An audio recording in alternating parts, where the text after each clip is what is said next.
Hello everyone, welcome to this edition of Best of History Scene. We're here at the Heritage Media Studios, but we're going to take a quick lunch break.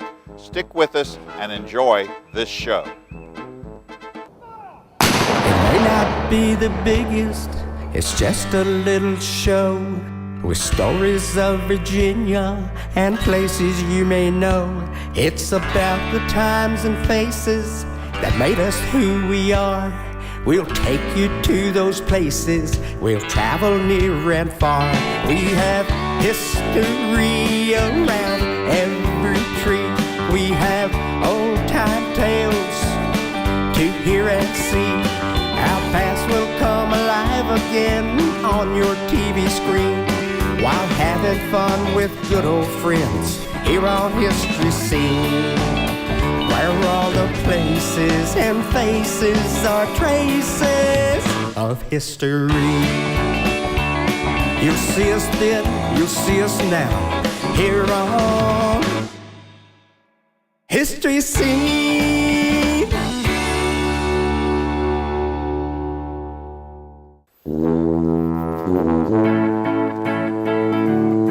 Hi, this is Hugo Backintime. You know the History Scene crowd has gone to lunch. And you know, I know they're working on a Best of History Scene show, and I've been trying to tell them what I think would be good, and they won't pay any attention at all. Hurts me. So anyway, while those cats are away, this mouse is gonna play. I'm gonna show you, that's you, what I think are the best scenes that History Scene has produced. Did you know that Hugo had relatives that served with General Washington? Yep. And when roving reporter Bill Huber was doing a story on General Whedon, who is buried right here in Fredericksburg, I took the opportunity to fill them in on the General Washington and Backintime experience. Brigadier General Whedon actually accompanied General Washington when they were crossing the Delaware that night. Hey, Bill, how you doing? It's Hugo, right? Hugo Backintime. Yeah, what are you doing here? We're in the middle of a shoot. I heard you were talking about General Washington's cruise on the Hudson River, and my great-great-grandpappy's brother was there. Hugo, we got to get the facts straight. It was the Delaware, and trust me, I read the books on it. It was no cruise. It was cold. It was icy. Little boats. It was rough night. Anyway, right, rough night. He was there because he had to get General Washington to the other side of the river. He was in charge of the engine. Oh, well, that's good. I'm glad he had in charge of the what? The engine, you know. Hugo, this is 1700s, late 1700s. The only way those guys got across the river that night was with the old-fashioned oars and paddles. Well, maybe he was a oar mechanic. Yeah, right. You work on that, and the rest of your genealogy, too. Check some more of the facts and details, because they're a little off. Okay, so I got some minor details right. Wrong! The important thing is that there was a Backintime there with General Washington. The next clip I want to show you is a poignant Spotsy piece about Private Branscome. It always makes me sad to see it. We've been at the final resting places of some very interesting and influential people, including 3 Civil War soldiers. The fact is, though, that because of the way the war was fought, we don't sometimes know where Civil War soldiers were buried. A good case in point is that of Private James Zachariah Branscome of Alabama. You see, I'm standing in the middle of the Harris Farm, one of the places at the edge of the Spotsylvania County battlefield. And this spot, by the way, is preserved by the Central Virginia Battlefield Trust. And it was here on May 19, 1864, that the last skirmishes of what was the Battle of Spotsylvania Courthouse took place. Branscome was one of 4 brothers that enlisted in the Confederate Army. They were from Union Springs, Alabama. He wound up in Company D of the 3rd Alabama and was here at Spotsylvania. He regularly wrote letters home to his sister. He complained about the poor food, the officers, in other words, things soldiers complained about. He wrote a letter on May 18, 1864, to his sister. Listen. Dear sister, I can almost feel the anxious throbbing of your heart but could not write sooner. Today is the first mail we've had since the fight began. Today makes 2 weeks of fighting. Our regiment has been engaged 4 times. I have never seen any fighting to compare with the enemy. We've killed thousands. I've killed 2 myself. I've been struck twice, though pretty badly bruised. We have to fall in now. Not quite ready to move. I shall write a little more. The mail leaves now. We are yet in line of battle. That would be the last letter Branscome wrote. He was killed in action the next day, May 19th, 1864, here on the Harris farm, somewhere. On May 8th, 2009, his descendants gathered here to dedicate this marker in his memory. Passages from his letters were read, a poignant poem was recited, and we've got a tree planted here that will always grow and honor his memory. The memory of a man who died fighting for something he believed. Ain't it touching?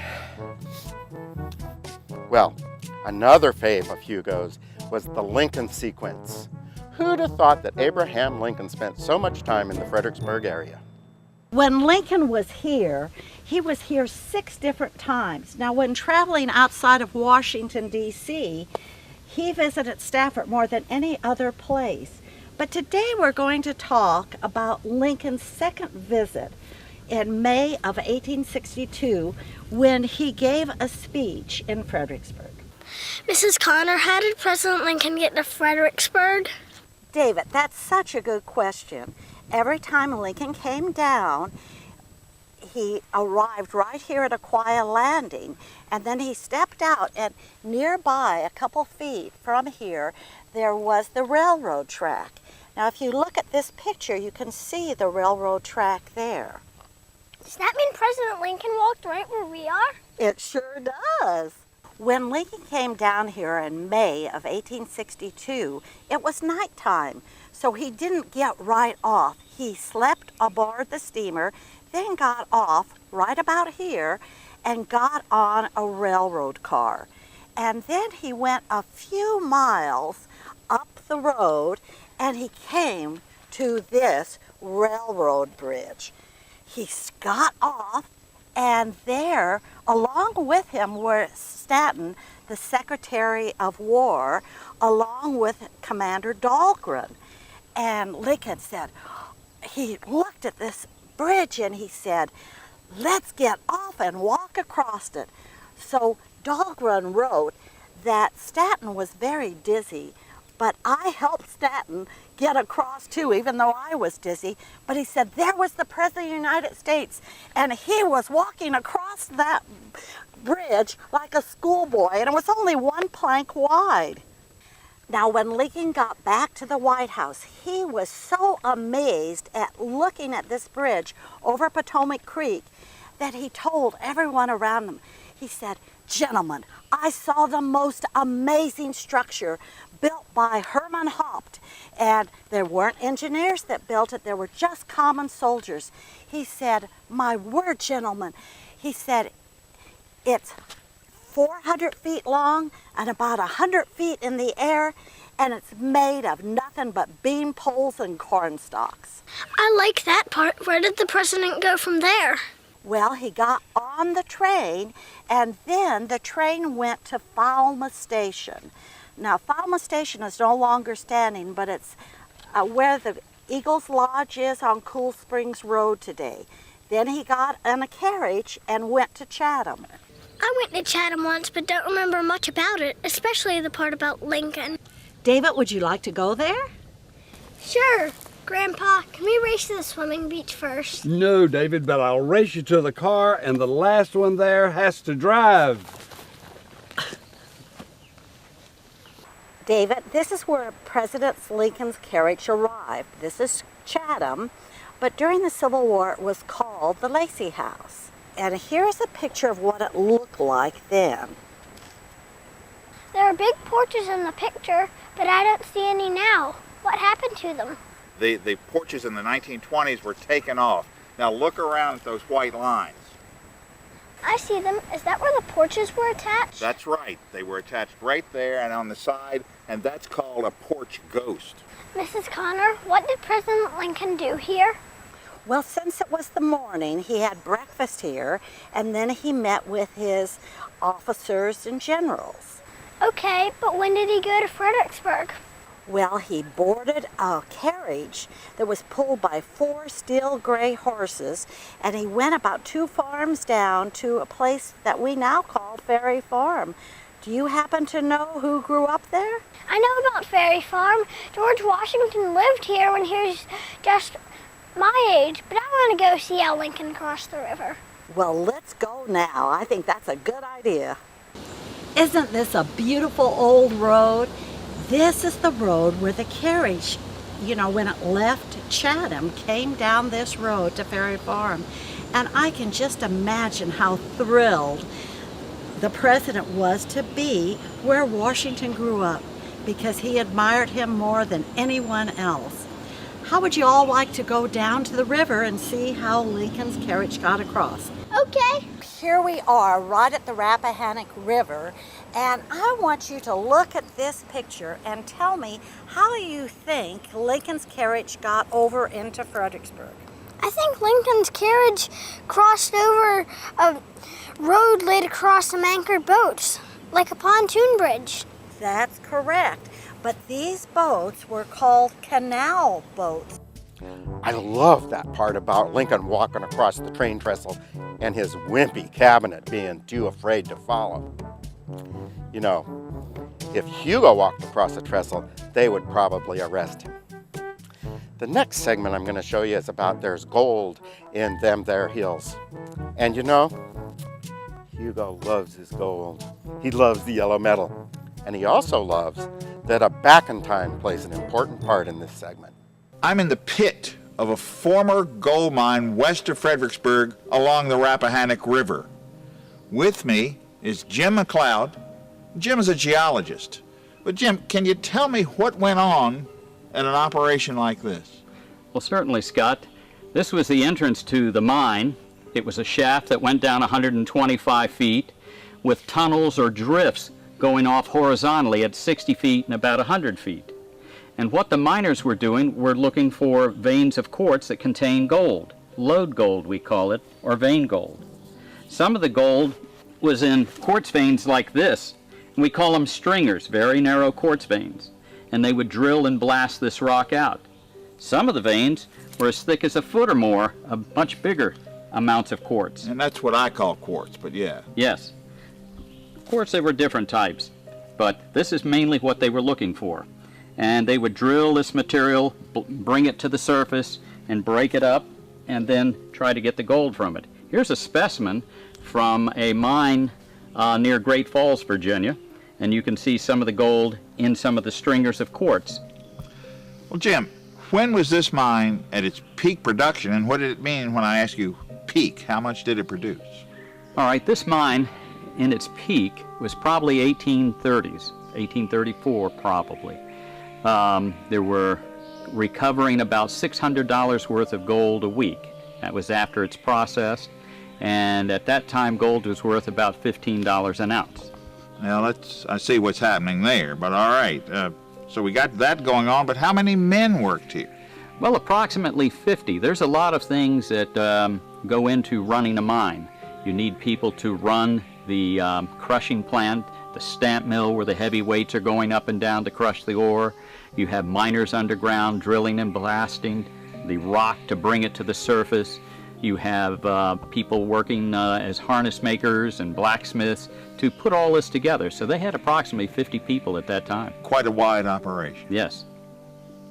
In fact, Scott, one of the people was a chemist that worked here who also was the superintendent of the mine. And he was trying to improve the recovery of gold. And you might know this guy. He later became very famous in the Navy. As an oceanographer, that would be my man Matthew Fontaine Maury, who was living in Fredericksburg at the time, and I guess he was polluting the Rappahannock with mercury, wasn't he? Well, he was trying to keep the mercury here and trying to keep the gold here to get the biggest recovery. Well, now, what is that on your head, Jim? Well, it's a mining cap with a mining lamp, and I'd like to show you more. Well, I'd like to see them. Where can we do that? All right, well, let's go. All right. Up out of the pit. Up out of the pit. All right. Now, we've moved from the pit area over to the ruins of a building at another part of the processing plant. Now, Jim, you were talking over at the pit about the hats or the helmets, so tell me about that. Well, a lot of miners underground needed some way to hold the light so that they would be able to use their hands in the mining of rock underground. And one of the earliest type were cloth hats. And that's what that is. And that's what I'm wearing here with a miner's lamp on it. Later, they discovered that some of the falling rocks, they needed a little more protection than just cloth. So the early ones started tanning leather to make it real hard. And that's Yes. leather. This is a leather one worn by a child miner in Orange County. And they used this to protect the head. Later, they went to fiberglass and then metal and now course. plastic. Well, now, you mentioned that it held a lamp. It's dark down in there. You need to see something of what you're doing. What about the lighting? Well, in the early days, the lighting was very basic. You either had candles, like this one here, and notice this metal here to hold this. Do you have any idea how that was used? All right, I imagine they just jammed it in a crevice in the rock. Yeah, Let me try see. it. Well, something like that. Yeah, right? there you go, and then it would be lit and they would be able to see That wouldn't what give they you were much doing. light. No, no. Later, that was one of the reasons they moved to oil lamps. This used either whale oil or coal oil.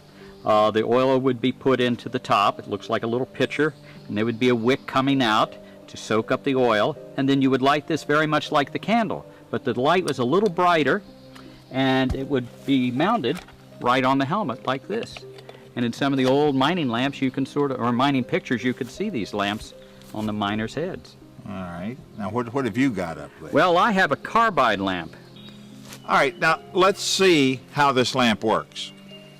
All right, I've got calcium carbide in the bottom, water in the top. We're letting water drip down on it to make acetylene gas. I've got a striker here. If I can build up the gas. Whoa, that's cool. Oh. Did you guys know that, I know you're talking about gold. I had a relative that rode for the Yankees, but he was with Colonel Roebling. Yeah. And Roebling he loved gold. He had the gold bug real bad, and he wasn't above. Trust me on this, he was not above taking out his pen every now and then and just doing a little prospecting. Jim, Hugo has relatives and things everywhere. It's the craziest thing. I mean, Hugo, how do you expect us to believe that one? Wait a minute, I think he's right this time. Colonel Roebling did stop at the Rappahannock River before the Battle of Chancellorsville, and he found a specimen of gold. It's in the Smithsonian Museum.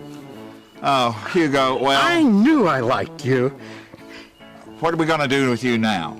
Well, why don't we go up to Fauquier County and go to the Gold Mining Camp Museum where we can find out some more stuff. They have a playground for kids, they have a picnic area, they have a neat museum, and I'm ready to picnic. All right, folks, we'll go right there. Let's see what's up, Hugo. Oh, that was a great picnic lunch, Hugo, really. I appreciate it. Well, thank you very much. You know, hardly anybody will eat my cooking. Oh, well, look, let's go up to the assayer's office and meet Jim. We've crossed the Rappahannock, now we're in Fauquier County, but come on along. All right, we're in one of the buildings here at the Gold Mining Camp Museum, and we're in the assayer's office. But Jim, what do we have here? Well, what we have here is an example of the ore. One of the problems to get the gold was to take it out of rock like this. This is quartz, it's very hard, it's low temperature like gold, copper, and silver. That's why they occur together. But the real problem is getting it out of this. And the miners had to crush this with heavy weights called stamp mills. And it would crush this until it was a fine powder like a flour. And then they would take mercury. You would lift that bottle there, you could show people what the quicksilver or mercury came in to use at a mine. And this was used to mix with the gold when it was in the flour-like form, and it would make what is called an amalgam, a chemically united material between the gold and the quartz. and then they would take that and heat it up and boil off the mercury. And the mercury would be recaptured and put back into jars like this so it could be used. What was left behind was the gold that they were able to extract from the flour. Now, we're still in the assayer's office. Loads of exhibits here that you really ought to see, but we've wandered into, say, the manager's office. That makes me know that it takes a lot of money to run these operations. Now, how do they do that? Well, a lot of money was raised by selling stock. And that's what they've got here, right? Such as this certificate here. This is from the Rappahannock Gold Mining Company. Unfortunately, many of the stocks were scams designed to mine the investors and not the gold. Yeah. Now the basis of all of this, of course, to me is the romantic old pan for gold. So I want to try that. Well, let's go. Right. I'll show you.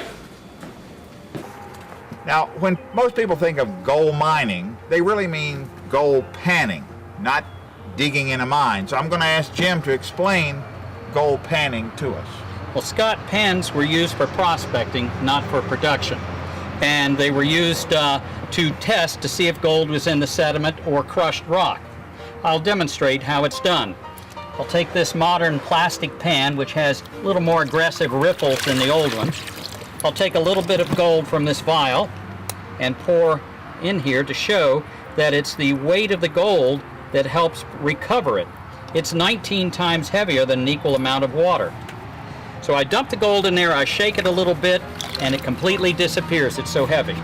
Now to get the gold out of here, I will put a little water in, swirl this around, give the gold a chance to fall to the bottom. Then I will put it underwater so it doesn't cling to clay particles and go side to side to let the gold work across the ripples and the lighter quartz. And the ripples are the ridges. The ridges, that's right. The ripples or the ripples or the ridges. I see it already, Jim. And then if I just take this, get it back, and do a little swirling here, you'll see the gold here towards the back of the pan. It stays back with the black sands that are heavier than the white quartz. And there you can see the gold all through there. Hard work, but simple science. Simple science. Now, when we came in, I noticed these two large concrete balls over next to the road. So can you go over there and we'll talk more about them? Yeah, those are the hornet balls. Let's go. All right. Scott, we're standing next to the hornet balls made of concrete, and we think they came from the Liberty Mine, and they were listed on their inventory in an 1898 article. They weighed about 1,000 pounds. Local lore is that they were used for crushing ore, but I don't think that's the case, because the concrete would break up fairly easy, and they're very hard to turn. 1,000 pounds is heavy. I think they were more used to mix the mercury amalgam, or just coming in about the turn of the century was a process known as the sodium cyanide process, where cyanide replaced mercury in getting the gold out of the quartz. So Jim, what I hear you saying is we don't really know about these things, but it's fascinating.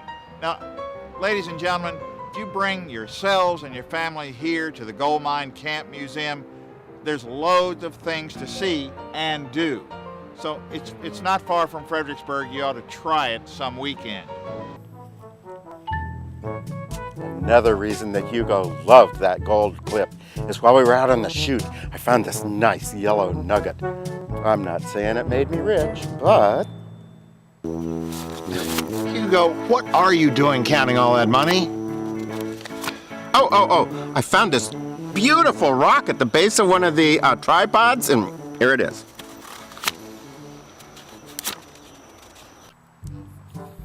Hugo has no idea why he selected the Hugo Backintime segment. It caused nothing but humiliation for Hugo. But he did get to meet some ghostly relatives and become a better Backintime family member. Well, that was a frightening story, and that picture gave me the shivers. I think the next time at Amy's, I'm just going to need a little additional beverage to basically calm my... Hey, Scotty, I heard that you guys were down there at Amy's Cafe. Do you know, I had a relative that used to work there.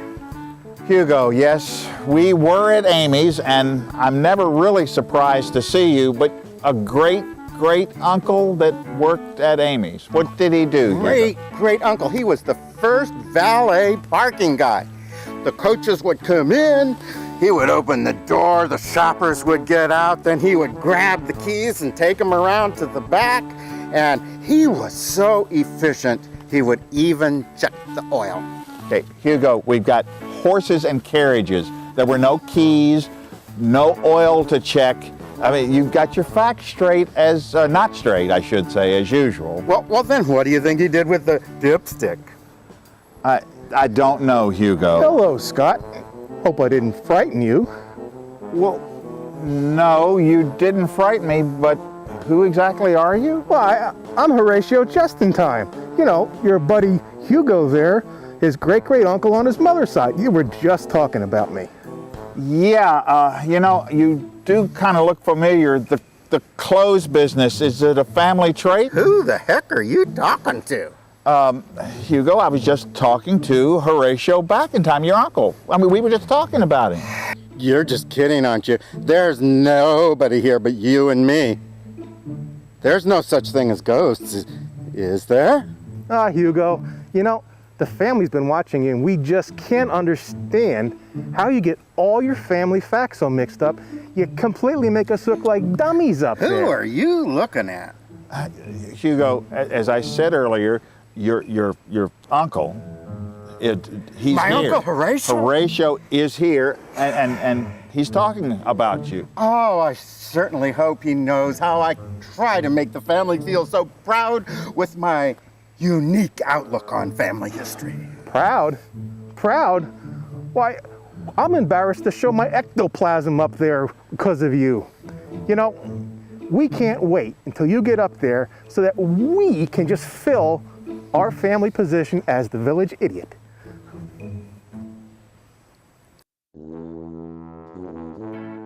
You're still staring! Did my Uncle Just-in-Time have anything else to say about me? Well, yes, he did, Hugo. He is gone now, but there will be a place for you in the Spirit Village when the time comes. Knowing that I will have an eternal spot in the family history just makes me so proud.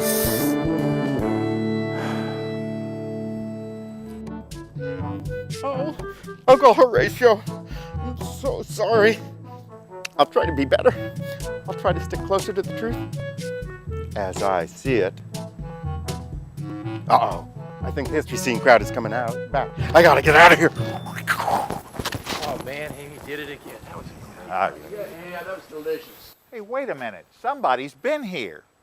And look, there goes Hugo. Wait a minute, the camera's on. Hold on. Well, we took a look at the tape Hugo made, and he picked some good segments, so we hope you enjoy it. Now, next time, Hatman, Bill Huber, and I will pick some segments, so join us then.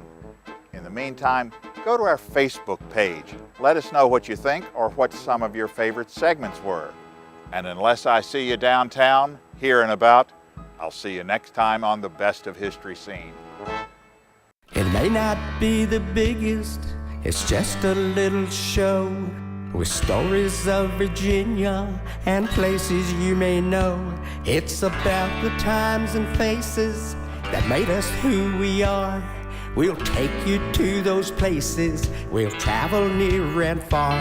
We have history around every tree.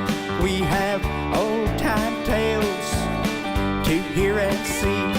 Our past will come alive again on your TV screen while having fun with good old friends here on History Scene. History around every tree. We have old-time tales to hear and see.